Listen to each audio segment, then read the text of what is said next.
Bapak Wali Kota Pak Dr. M. Tauhid Sulaiman, mata'ala Allah subhanahu wa ta'ala fi tuli hayatih wa umrih wa nafa'ana bihi wa bi'ulumihi fi darain amin ya rabbal alamin. Dan juga kepada Bapak Kepala Kantor Kementerian Agama atau yang mewakili Bapak Ustaz Mashkur, mata'ala Allah subhanahu wa ta'ala fi tuli hayatih wa umrih wa nafa'ana bihi wa bi'ulumihi fi darain. Bapak Lurah Kelurahan Kampung Makassar Timur, Bapak Syarif Bopeng, Mbak Pinsa, tokoh masyarakat, para asatizah, seluruh panitia, terlebih khusus yang sudah bersusah payah mengadakan acara yang mulia ini, dan seluruh jamaah hadirin wal hadirat yang dirahmati Allah Subhanahu wa ta'ala. Mungkin sebelum masuk ke tema, saya ingin melanjutkan apa yang telah disampaikan oleh Bapak Wali Kota berkaitan dengan manifestasi daripada nilai-nilai ajaran Islam yang dicontohkan oleh baginda Nabi Muhammad SAW. Di antaranya salah satunya adalah masalah kebersihan ini. Kita ketahui sendiri, para ulama mengatakan an-nazafatu minal iman, kebersihan sebagian daripada keimanan. Di dalam hadis Nabi katakan at-taharatu syatrul iman, kesucian sebagian daripada keimanan. Mungkin kita melangkah kepada hal-hal yang sederhana. Kalau orang keimanannya baik, tentu punya korelasi dengan masalah kebersihan. Hal yang paling sepele, sampah itu tidak dia buang di tempat yang merusak lingkungan, tidak dibuang di solokan atau di tempat-tempat yang dimana akan merusak lingkungan, tapi dia membuang sampah di tempat yang sudah disediakan, tempat pembuangan sampah. Itu menurut saya hal yang sederhana, tapi indikator keimanan dari hal tersebut. Kalau kebiasaan kami sering isi sampah di dalam saku baju. Nanti kalau ketemu tempat sampah baru dibuang. Beberapa yang saya lihat dengan mobil mewah lewat di jalanan dibuang. Nah, di sini penilaiannya bukan karena keilmuan atau kecerdasan atau derajat akademisi atau bukan derajat sosial, tapi faktor keimanan di situ. Karena buktinya mobil mewah yang lewat, saya pernah lihat juga tuh buang sampah di pinggir jalan. Padahal kita sebagai kaum muslimin harus orang yang terdepan di dalam kebersihan. Kami pernah pergi ke Abu Dhabi tahun 2006. Itu kan daerah metropolitan. Di situ menggunakan satu aturan, kalau ada sampah yang dibuang bukan pada tempatnya, dia kena denda. Hal yang sama di Singapura juga demikian. Sebenarnya kaum muslimin tanpa ada regulasi tersebut sudah diajarkan di dalam agamanya. Kebersihannya sifatnya fisik. Kita diperintahkan untuk berwudu setiap kali mau sholat. Jadi wajah, tangan, kaki yang paling bersih itu wajah, tangan, kakinya umat Islam. Karena minimal sehari semalam dia 5 kali cuci. Belum lagi ada namanya mandi janabah. Hadas besar diwajibkan kita mandi. Ada hadas kecil disunahkan kita mandi. Mau melaksanakan sholat Jumat disunahkan kita mandi. Idza jaa yaumul Jumat falyaktasil, kata Nabi. Apabila tiba hari Jumat hendaklah ia mandi. Jadi subhanallah, Islam mengajarkan kebersihan dari ajaran utama agama Islam. Makanya dikatakan at-taharatu syatrul iman, kesucian separuh daripada keimanan. Ini riwayat hadis. Kalau an-nazafatu minal iman bukan hadis tapi ucapan ulama. Ucapan ulama menerjemahkan hadis tersebut. Kemudian juga tadi disinggung oleh Bapak Ustadz Mashkur Ini kan tadi dikatakan ada al-ukhuwah al-wataniyah, al-ukhuwah al-basyariyah, al-ukhuwah al-islamiyah. Perlu diketahui persaudaraan berbasis negara. Yang pertama, persaudaraan berbasis agama, yaitu Islamiyah, dan persaudaraan berbasis kemanusiaan. Ini digunakan di PBB, dan ini adalah pernyataan dari Imam Ali bin Abi Thalib.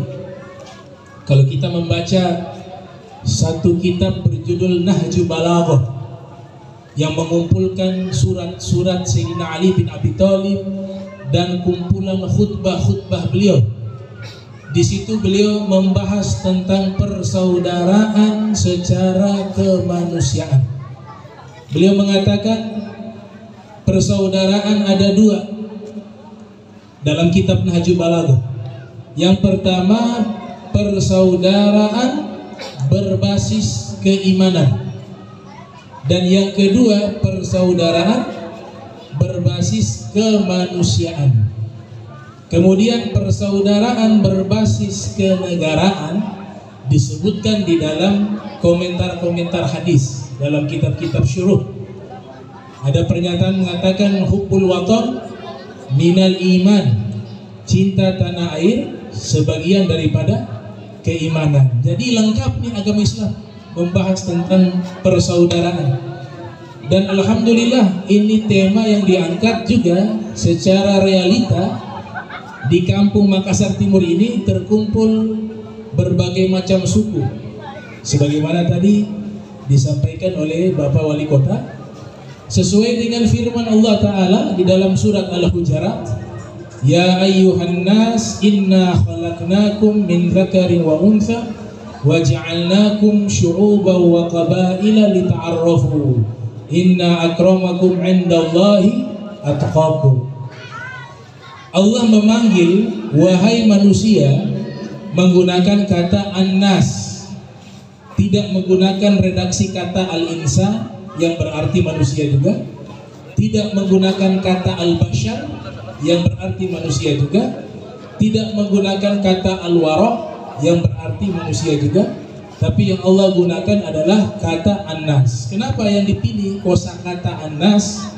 Di dalam bahasa Al-Qur'anil Karim, kalau kosakata manusia menggunakan kata an-nas, di situ memiliki makna bahwa manusia adalah makhluk yang saling membutuhkan kepada manusia yang lainnya. Disebut dengan manusia sosial atau zon politikon. Nah, sehingga dipanggil dengan kata ya ayyuhan nas. Sesungguhnya kami telah menciptakan manusia dari golongan laki-laki dan perempuan, dan kami jadikan berbangsa-bangsa dan bersuku-suku agar mereka saling mengenal. Jadi itu adalah satu hukum Allah, bahwa Allah ciptakan manusia tidak dengan satu suku, tidak dengan satu bangsa, tapi memang Allah sengaja menciptakan manusia itu berbangsa-bangsa dan bersuku-suku. Tujuannya apa? Saling mengenal tradisi satu dengan tradisi lainnya, sehingga nanti muncul namanya saling hormat, saling mengenal suku satu dengan suku yang lain, sehingga nanti muncul pengenalan itu rasa cinta, rasa persaudaraan.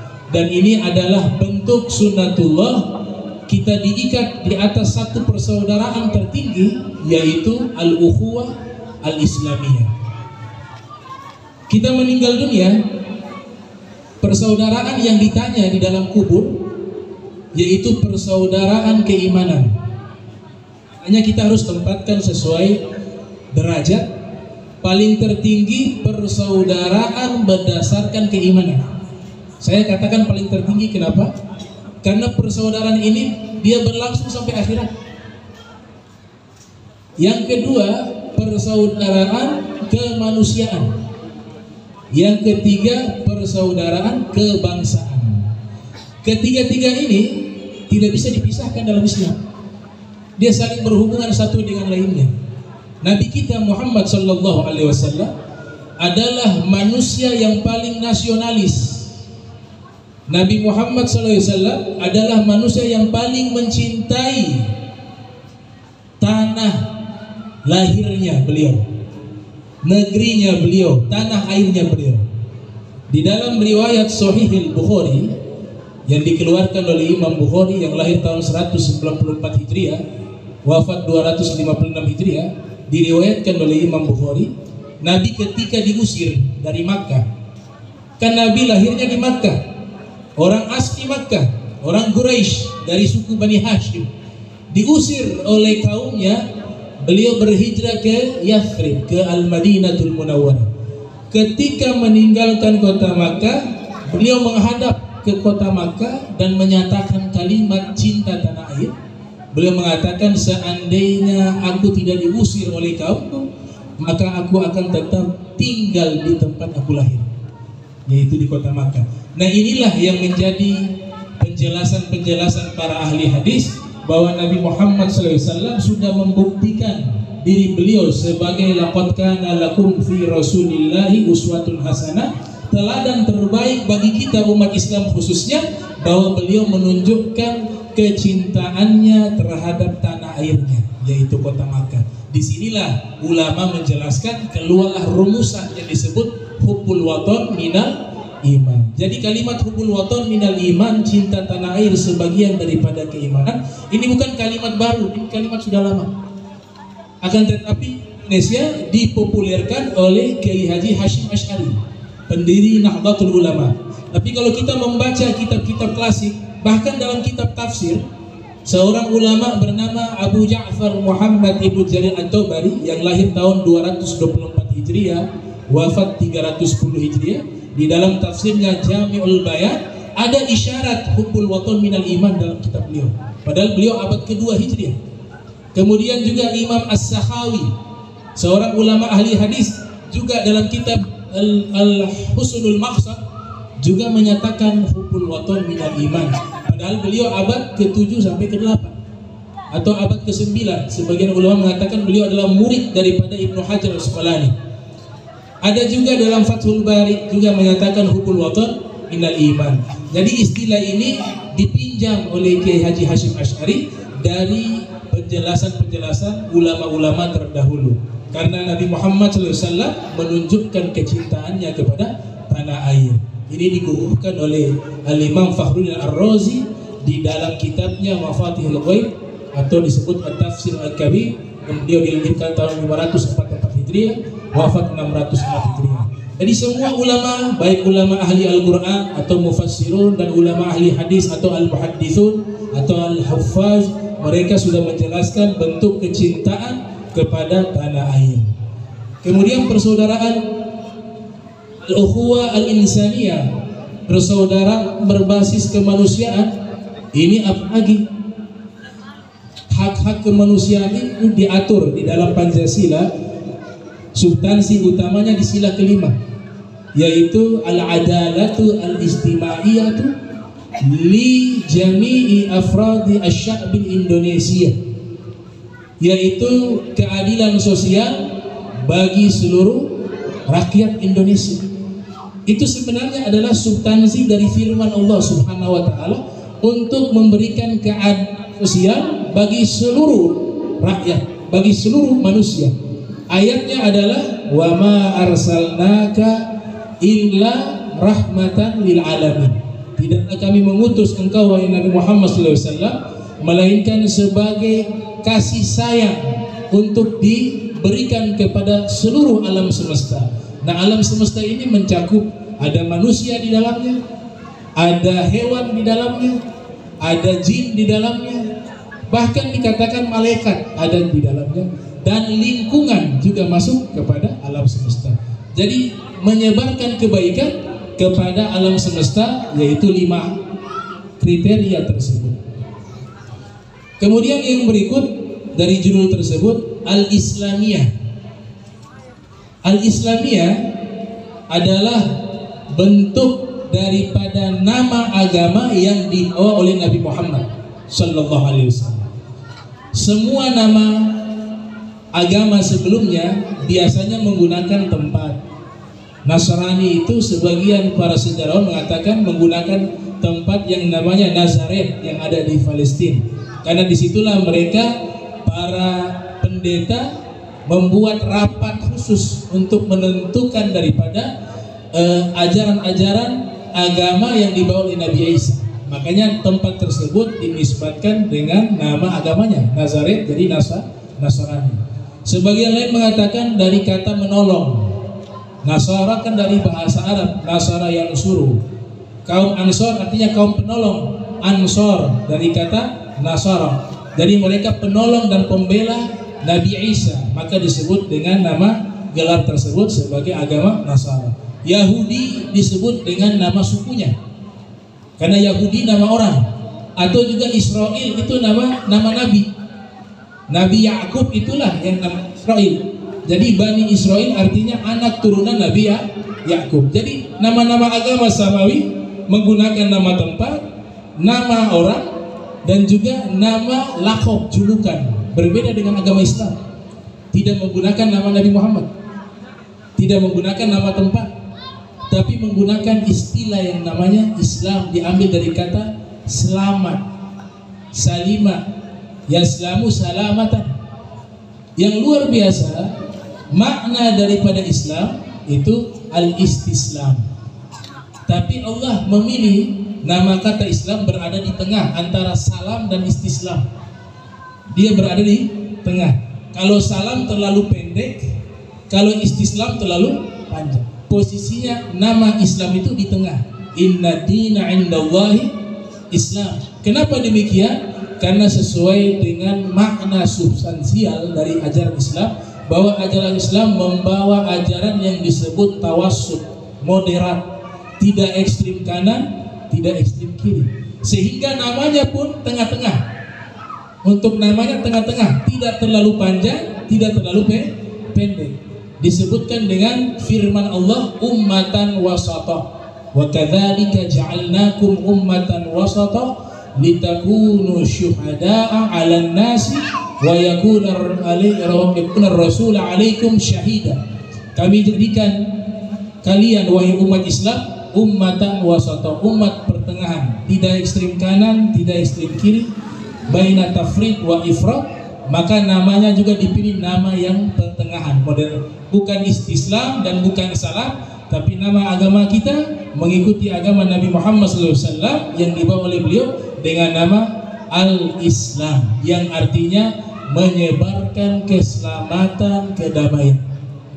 Makanya Nabi katakan dalam hadis, afshus salam, sebarkanlah salam. Itu makna sebarkan salam, bukan mengucapkan salam.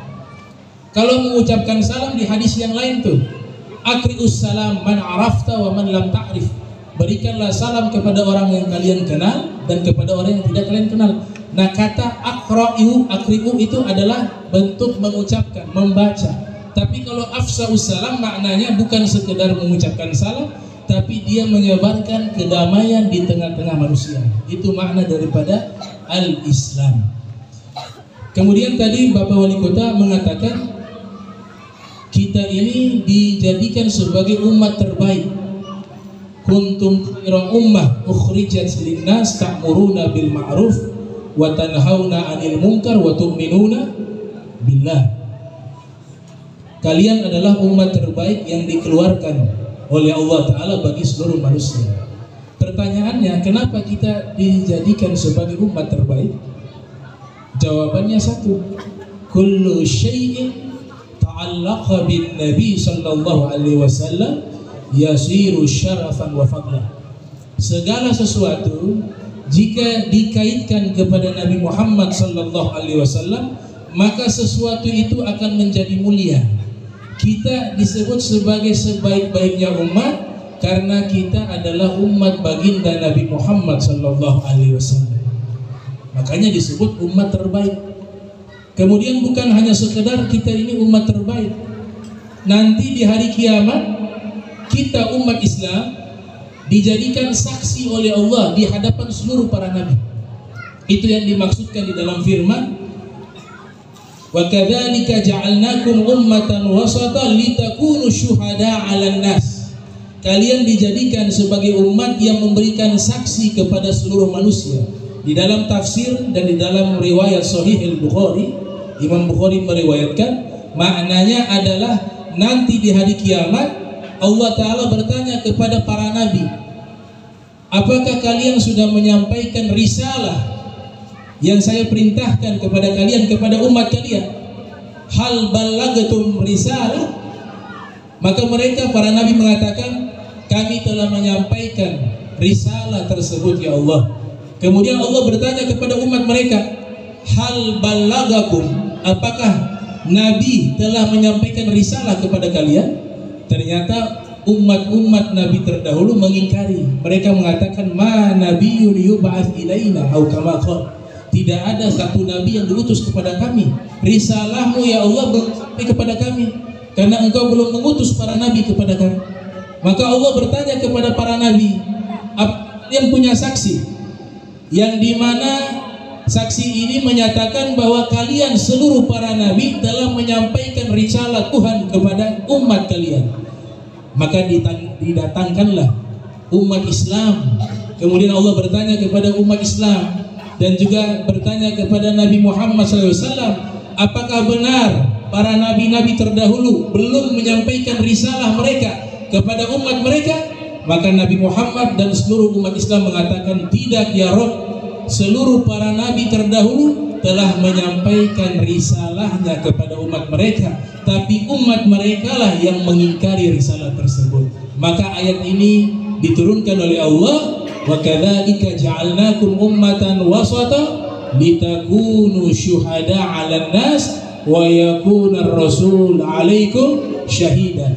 Dijadikan seluruh umat Islam menjadi saksi di hari kiamat, dan juga Nabi Muhammad SAW juga menjadi saksi di hari kiamat untuk membela seluruh para nabi yang diingkari oleh umatnya. Jadi luar biasa kemuliaan kita. Dia tidak hanya di sini di dunia, tapi kemuliaan kuntum khaira ummah itu berlangsung sampai hari kiamat. Makanya kita bersyukur dipilih oleh Allah. Kita tidak pernah ajukan proposal untuk lahir menjadi umat Nabi Muhammad. Bisa saja Allah lahirkan kita di zaman Nabi Adam, di zaman Nabi Musa, di zaman Nabi Isa, tapi Allah Ta'ala menetapkan dan mentakdirkan diri kita tanpa kita meminta dan memilih. Dipilih kita menjadi umat baginda Nabi Muhammad Sallallahu Alaihi Wasallam. Ini nikmat yang paling terbesar. Sehingga seorang sufi mengatakan, Abu Abbas Al-Mursi mengatakan bahwa al-anbiya ila umamihim atiyah wa nabiyuna sayyiduna Muhammadun sallallahu alaihi wasallam ila ummatihi hadiyah, wa farqun bainal atiyah wal hadiyah annal atiyah lil muhtajin wal hadiyah lil mahbubin. Nabi-nabi terdahulu Allah utus kepada umat mereka sebagai atiyah, pemberian. Tapi Nabi kita Muhammad SAW Allah utus kepada umatnya sebagai hadiah dari Allah. Perbedaan antara pemberian dan hadiah, kalau pemberian Allah berikan kepada orang-orang yang butuh, sedangkan hadiah Allah berikan kepada orang-orang yang dicintai oleh Allah Subhanahu wa Ta'ala. Maka ini nikmat nanti setelah mati baru ketahuan. Kalau masih hidup belum, sudah meninggal baru kita tahu tuh nikmat Islam harganya seperti apa. Nanti di hari kebangkitan baru kita tahu begitu besarnya nikmat Islam wal iman. Nanti sudah lolos di jembatan Sirat baru kita tahu besarnya nikmatul Islam wal iman. Apalagi yang paling terbesar daripada nikmat Islam wal iman itu berkat perantara Nabi Muhammad. Makanya Ibnu Hajar Al-Haytami mengatakan an-ni'matul kubra, nikmat terbesar yang Allah berikan adalah Allah lahirkan Nabi Muhammad sallallahu alaihi wasallam, dan manusia pilihan dipilih menjadi umat Nabi Muhammad sallallahu alaihi wasallam. Itulah nikmat yang paling terbesar yang Allah berikan kepada kita. Bahkan Nabi Musa diceritakan di dalam kitab As-Sunnah karya Ibnu Abil As. Ibnu Abil As meriwayatkan dalam kitab As-Sunnah, Nabi Musa ketika kana yamshi, sedang berjalan, tiba-tiba Allah Ta'ala menyatakan wahyu kepada Nabi Musa. Allah berfirman kepada Nabi Musa, ya Musa, wahai Nabi Musa, innal jannata la muharramatun ala jami'i khalqi hatta yadkhulaha Muhammadun wa ummatuh. Wahai Musa, ketahuilah, ini wahyu dari Allah. Karena Nabi Musa kalimullah, bisa berdialog secara langsung dengan Allah. Wahai Musa, ketahuilah sesungguhnya surga itu diharamkan bagi seluruh makhluk, kecuali surga tersebut telah dimasuki Nabi Muhammad dan umatnya. Nabi Musa mengatakan, ya Rabbi, man ummatu Muhammad. Wahai Rabb, bagaimana sih ciri-ciri umat Nabi Muhammad? Allah Ta'ala menyatakan umat Nabi Muhammad al-hammadun, yahmaduna Allah wa yukabbirunahu wa yasufuna fi sholatihim kasufufil fil kitab. Ciri-ciri umat Nabi Muhammad, mereka selalu memuji Allah, selalu membesarkan nama Allah, dan ketika mereka sholat, mereka berbaris secara rapi sebagaimana mereka berbaris di medan perang. Itu ciri-ciri utama daripada sifat karakteristik daripada umat Nabi Muhammad SAW. Dan mereka lah yang pertama kali dari semua umat yang masuk ke dalam surga. Kalau tidak dimasuki oleh Nabi Muhammad dan umatnya Nabi Muhammad, tidak dimasuki atau tidak masuk ke dalam surga, maka umat-umat yang lain dilarang masuk ke dalam surga. Mereka terlebih dahulu masuk ke dalam surga, kemudian umat-umat yang lainnya beserta para nabinya diizinkan masuk ke dalam surga. Apa kata Nabi Musa? Ya Rabb, ij'alni min ummati dzalikan nabi. Wahai Allah, kalau begitu jadikan saya menjadi umat Nabi Muhammad. Nabi Musa berharap menjadi umat Nabi Muhammad. Kita bukan nabi, bukan rasul. Allah berikan kita menjadi umat Nabi Muhammad tanpa meminta. Nabi Musa meminta pada waktu itu untuk menjadi umat Nabi Muhammad. Allah nyatakan, engkau akan menjadi umat Nabi Muhammad di hari kiamat. Tapi di dunia tidak. Di dunia sudah ditakdirkan orang-orang tertentu saja yang dipilih menjadi umat Nabi Muhammad SAW. Tapi di hari kiamat semuanya itu adalah umat Nabi Muhammad SAW. Makanya dalam hadis riwayat Imam At-Tirmidzi yang lahir tahun 209 Hijriah, wafat 279 Hijriah, di dalam sunannya Nabi mengatakan, ana sayyidu waladi Adam yaumal qiyamah wala fakhar wa biyadi liwaul hamd wala fakhar Adam wa ma min nabiyyin yauma idzin Adam faman siwahu illa tahta liwa'i wala fakhar. Nabi katakan, saya pemimpin anak Adam di hari kiamat dan saya tidak bangga. Bendera pujian ada di tanganku. Nabi Adam dan semua para nabi beserta anak turunannya semua berada di bawah panjiku, kata Nabi Muhammad SAW di hari kiamat. Nabi Isa berhasil masuk menjadi umat Nabi Muhammad karena masih hidup. Nabi Isa mengatakan, dinukilkan oleh Profesor Dr. As-Sayyid Muhammad ibn Alwi ibn Abbas al-Maliki al-Hasani al-Idrisi dalam kitabnya Khosais al-Ummatil Muhammadiyah. Di situ disebutkan, Nabi Isa mengatakan, diriwayatkan oleh Nabi Muhammad SAW, nazala Isa bin Maryam musaddiqan bi Muhammadin wa ala millatih. Nabi Isa turun ke dunia dengan satu misi utama, membenarkan agama Islam dan membenarkan kenabian Nabi Muhammad SAW. Makanya berada di bawah umat Imam Mahdi. Imam Mahdi disebutkan dalam kitab Nurul Absar fi Manaqibi Ali Mukhtar. Dalam kitab tersebut, ketika Nabi Isa turun di Suriah, di Damaskus, di Masjid Menara Putih yang disebut dengan Masjid Umayyah, Nabi Isa datang menemui Imam Mahdi lagi sholat. Ketika masuk ke masjid sudah iqamah. Imam Mahdi mengetahui ini Nabi Isa, dipersilahkan Nabi Isa untuk menjadi imam. Tapi Nabi Isa tidak mau, mengatakan, anta taqaddam, engkau yang maju wahai Imam Mahdi jadi imam, saya makmum. Itu kata ulama isyarat bahwa Nabi Isa adalah umat Nabi Muhammad SAW. Sedangkan Imam Mahdi adalah turunan Nabi Muhammad SAW yang nasabnya bersambung kepada Sayyidina Hasan. Sebagian ulama mengatakan kepada Sayyidina Husain, fa innahu minal Hasan fa innahu minal Husain. Tapi di sini membuktikan Nabi Isa berposisi sebagai umat, sedangkan imamnya adalah Imam Mahdi. Kalau Imam Mahdi saja diletakkan sebagai pemimpinnya Nabi Isa, bagaimana Nabi Muhammad SAW yang derajatnya jauh di atas seluruh para nabi dan para rasul? Itu menunjukkan begitu dahsyatnya pangkat dan derajatnya Nabi kita Muhammad sallallahu alaihi wasallam. Imam Busiri membuat gubahan syair. Bagaimana sih posisi dan derajat Nabi Muhammad? Beliau mengatakan Nabi Muhammad punya pangkat dan derajat tidak ada lagi di atasnya kecuali hanya Allah. Makanya dikatakan memuji Nabi Muhammad itu bebas. Yang dilarang hanya satu. Jangan mengatakan Nabi Muhammad itu Tuhan. Selesai. Selebihnya itu bebas. Jangan mengatakan Nabi Muhammad Tuhan dan jangan mengatakan Nabi Muhammad anak Tuhan. Tapi selebihnya itu dibebaskan kepada kita menyanjung, memuji Nabi Muhammad setinggi-tingginya, karena kemuliaan Nabi Muhammad tidak ada batasannya. Nabi Muhammad mengatakan dalam hadis riwayat Imam Bukhari, la tutruni, jangan kalian menyanjung aku berlebihan. Kama atratin Nasara ibna Maryam, sebagaimana orang-orang Nasara menyanjung Nabi Isa. Maknanya orang-orang Nasara ketika memuji Nabi Isa bukan sebagai Nabi, tapi sebagai Tuhan.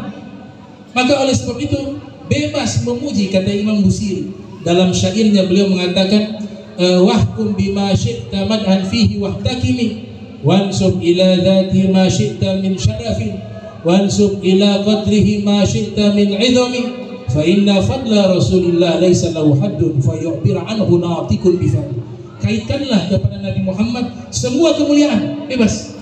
Pujilah beliau dengan pujian yang amat luar biasa, dan kaitkanlah kepada beliau setinggi-tingginya, karena kemuliaan Nabi Muhammad SAW tidak ada batasannya. Walaupun orang yang sangat fasih menggubah puisi dan sajak-sajak pujian memuji Nabi Muhammad SAW untuk mengungkapkan kemuliaan beliau, maka hal itu tidak akan mampu bisa mengungkapkan derajat dan pangkat Nabi kita Muhammad sallallahu alaihi wasallam. Da'mat da'atna sawfa fin nabiyyin.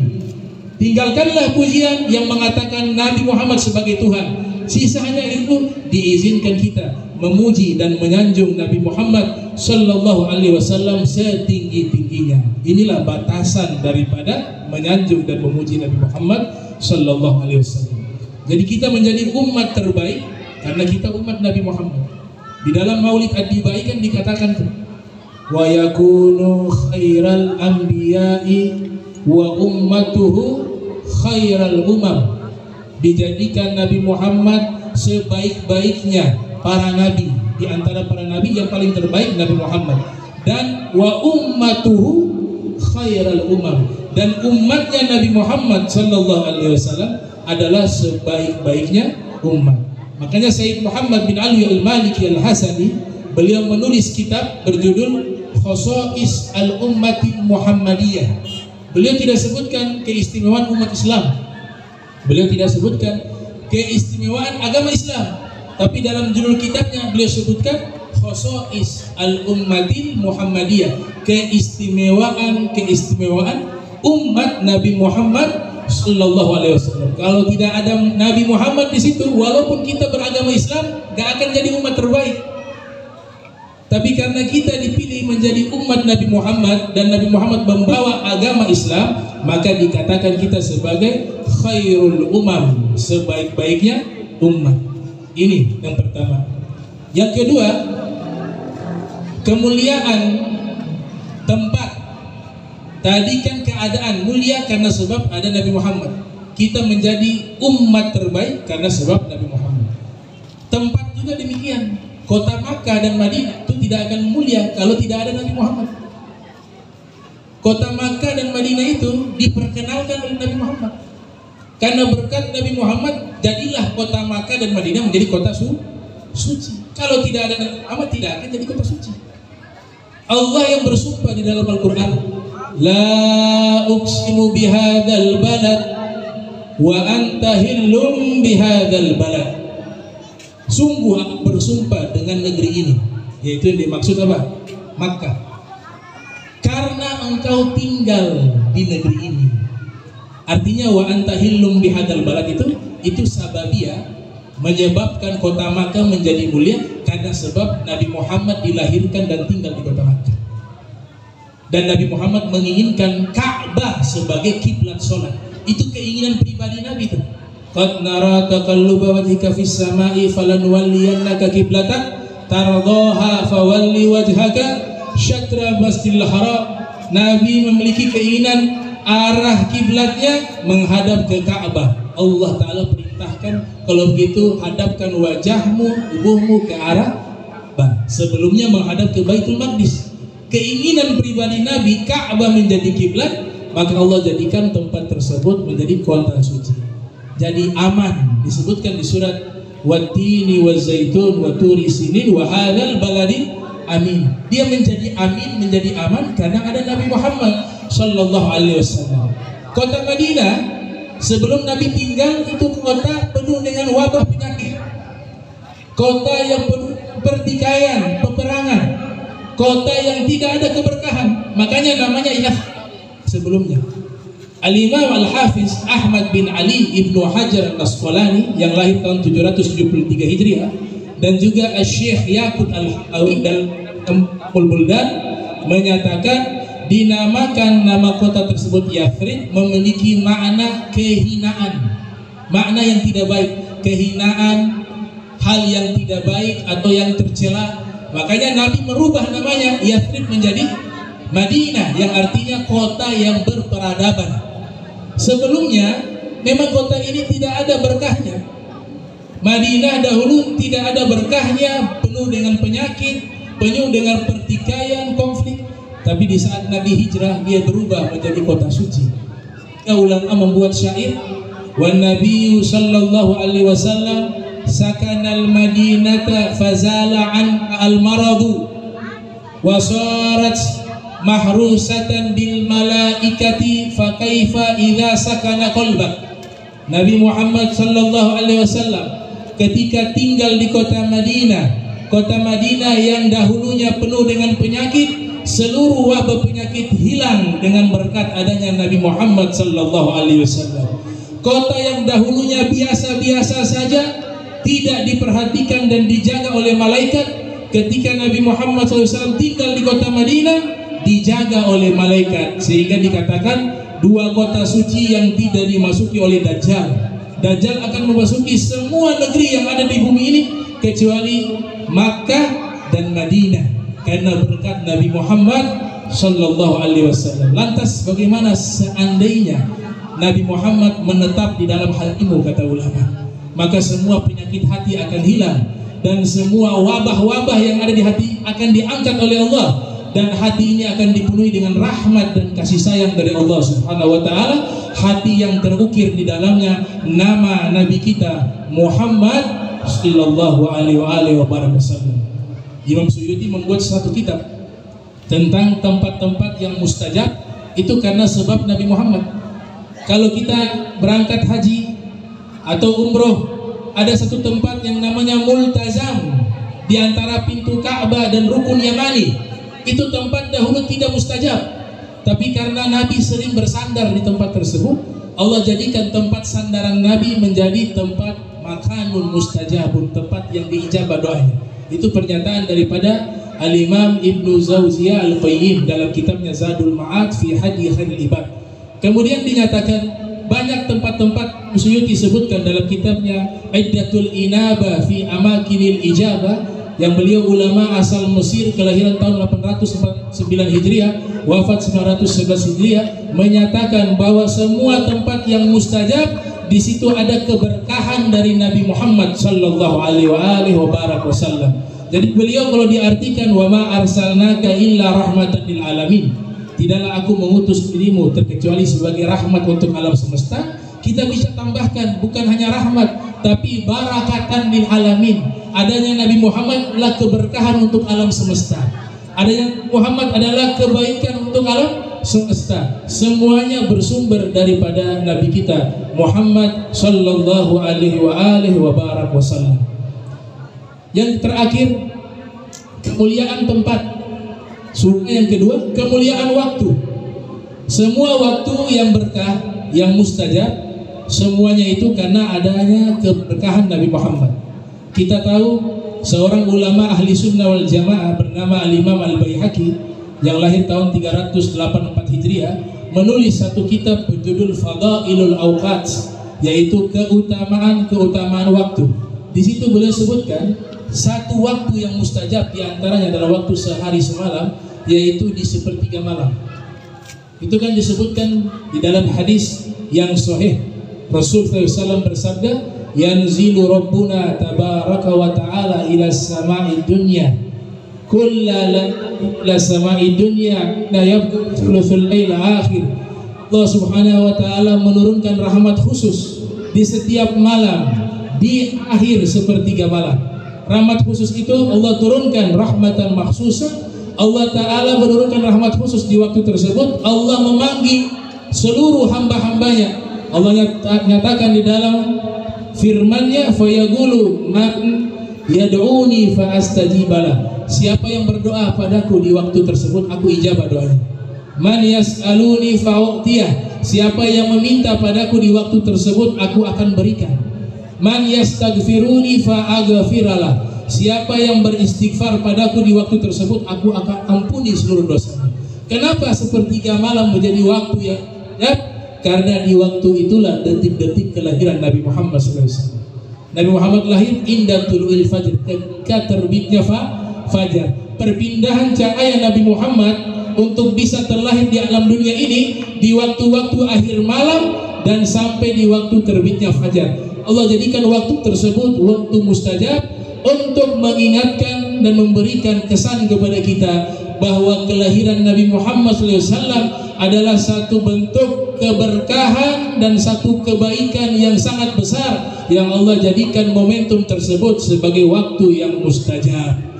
Sehingga Nabi katakan di dalam riwayat, ada 3 suara yang paling Allah suka. Imam Ghazali yang lahir tahun 450 Hijriah, wafat 505 Hijriah, menyatakan di dalam kitab Ayyuhal Walad, thalathatu aswatin yuhibbuha Allah subhanahu wa ta'ala. Ada 3 suara yang paling Allah cintai. Yang pertama, sautudik, suara ayam berkokok di waktu subuh. Kenapa Allah senang dengan suara ayam tersebut? Karena membangunkan manusia, khususnya umat Islam, untuk bangun dari tidurnya untuk melaksanakan sholat subuh.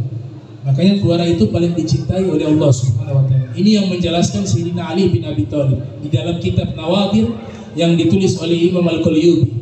Suara kedua yang paling Allah cinta, sautul ladzi yaqra'ul Qur'an, suara orang yang membaca Al-Qur'an. Suara ketiga yang Allah cinta, sautul mustaghfirin bil ashar, suara orang beristighfar di waktu akhir malam. Kenapa waktu akhir malam menjadi satu waktu yang mustajab? Di waktu itulah Nabi SAW cahayanya masuk ke dalam perut ibunya. Kemudian terbitnya fajar, Nabi terlahir ke alam dunia. Lihat, waktu sahur atau ashar itu menjadi waktu yang sangat berkah. Ada seorang ulama tabi'in namanya Sufyan Ats-Tsauri yang lahir tahun 97 Hijriah, wafat 161 Hijriah. Beliau mengatakan begini dalam satu magalahnya, Inna Allah Ta'ala khalaqa riha tahubbu waqtal ashar tahmilul azkar wal istighfar ila malikil dabbar. Sesungguhnya Allah Subhanahu wa Ta'ala menciptakan angin khusus. Angin khusus ini dihembus hanya di waktu akhir malam. Angin ini membawa zikir-zikir dan istighfar. Ia sampaikan kepada Allah Sang Maharaja yang lagi perkasa. Waktu sahur menjadi mulia karena sebab adanya Nabi kita Muhammad sallallahu alaihi wasallam. Wabil asharihum yastaghfirun. Di waktu malam tersebut mereka senantiasa beristighfar kepada Allah Subhanahu wa taala. Nah, inilah 3 kemuliaan, yaitu kemuliaan keadaan. Kita menjadi keadaan umat yang paling terbaik karena kita adalah umat Nabi Muhammad SAW. Tempat kota suci Makkah Madinah menjadi kota yang disucikan dan dimuliakan oleh Allah karena kota tersebut adalah tempat tinggalnya Nabi Muhammad dan tempat lahirnya Nabi Muhammad SAW. Dan yang terakhir, waktu-waktu yang mulia disebabkan waktu tersebut berkaitan dengan waktu momentum kelahiran Nabi kita Muhammad sallallahu alaihi wasallam. Bismillahirrahmanirrahim. Alhamdulillahirabbil alamin. Allahumma shalli wa sallim ala sayyidina Muhammad wa sayyidina Muhammad. Allahumma jam'ana hadza jam'a marhuma wa tafarraqna ma tafarraqa ma'suma wa la tajal minna wa la minna syaqila mahruma. kita doakan kepada Bapak Wali Kota biar panjang umur, sehat walafiat, bisa menjalankan tugasnya dengan baik.